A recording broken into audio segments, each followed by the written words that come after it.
הם מאוד מאוד רצו לעלות לישראל. הם תמיד התפללו שהם יגיעו לירושלים. ארץ זבת חלב ודבש.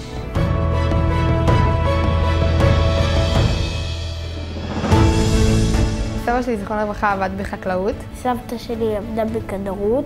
המנה העיקרית היחידה שהם אכלו באתיופיה זה היה דאבו ואינג'רה. הבית שלהם הוא לא באמת היה מגן מכל. היה מאוד קר, מאוד קר, שילדים מתו.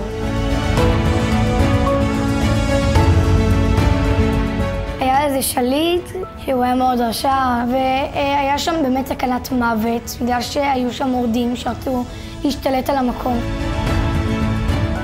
מבצע מאוד מסובך, כי היה להם רק סוף שבוע אחד. הם פחדו שפשוט השלטון שיתחלף, כאילו לסגור אותם בתוך הארץ ולא ייתן את העלייה הזאת. התחילו להגיע שמועות שיש עלייה מאדיס אבבה. הם הלכו ברגל איזה מרחק של יום, משם היה אוטובוסים שלקחו אותם לעוד כפר, ואז עוד אחד לאדיס אבבה ששם הם שהו שנה. אמא הלכה לגן של הסוכנות היהודית, ואח שלה הלך לבית ספר של הסוכנות היהודית. דוד שלי עבד במשרד שם של שירותי ציבור. אז אחד מהעובדים שם אמר לו, יש שמועות שעולים אחרי לארץ ישראל. פשוט השאירו את כל הדברים בבית, הלכו לשדה תעופה. והיה שם המון אנשים, ואז קרה מקרה מאוד מצער. עשו לאמא את היד, ואז היא נעבדה ועמדה במקום. הייתה מאוד מבוהלת, צפוף, צפוף, צפוף. ואז מצאו אותה. היא הלכה, חיבקה, ולמטוס.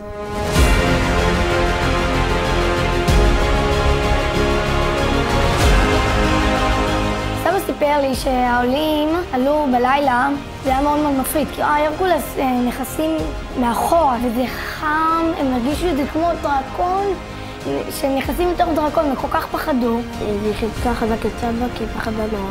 הוציאו את כל הכיסאות, שמו שם מזרונים וככה ישבו כאלה צפופים, צפופים, צפופים.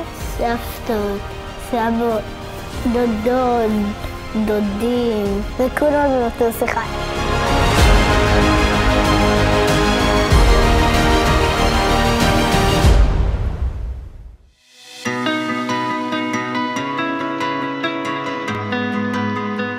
כשהמטוס נחת והם הגיעו לארץ ישראל, מאוד התרגשו.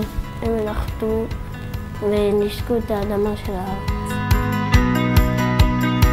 זה היה מבצע שבאמת עלו בו המון אנשים, וזה היה מבצע שאיחד בין הרבה משפחות. אני מאוד גאה בסבא שהוא עזר לאלפי אנשים להגיע לחלום שלהם. העולים עזרו הרבה יותר למדינת ישראל, בזה שהם היו חלק כל כך גדול בקהילה שכרגע לא יכולנו לדמיין את החברה הישראלית בלעדיהם. אמא הייתה צריכה לפגוש את אבא ולהוליד אותי. אני מאוד שמחה שהם עלו לארץ. אני אוהבת ישראל, כל גמי בעולם. אני אוהבת ירושלים. תודה שראית אותי בארץ ישראל ובאת.